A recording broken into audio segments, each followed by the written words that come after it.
everybody, welcome back to the second video in the series. This has been the end of week 1 and I'm here to share some of my successes and some of my failures with you guys. So just for a quick recap, this past week I've been focusing on setting a regular sleep schedule in order to make my diabetes control consistent and my day more predictable. I was planning on going to bed at 10 p.m. and waking up at 6 a.m., but it turned out that I went to bed more around midnight and then I woke up closer to around 7 a.m. every day. There was one day where I actually stayed up till about 2 a.m. and then slept until about 11 a.m. So that one was pretty far off, but overall I did a pretty good job of sticking with my sleep schedule. So how did this help my blood sugars?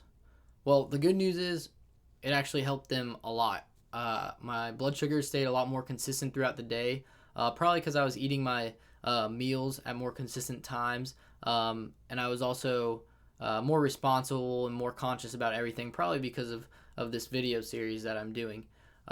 Unfortunately, the cord for my Dexcom, the micro USB cable, or whatever it is, USB 2.0, the end frayed, so I wasn't able to download the data this week, but I did order a new one, so that one will be coming in soon. But overall, my average on my blood sugar checker at least dropped significantly. Obviously, that doesn't show the whole story because we can't see the standard deviation and my fluctuations throughout the day.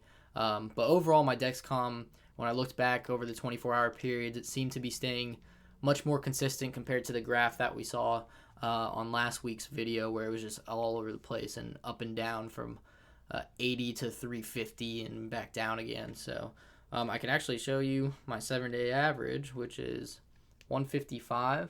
That looks good.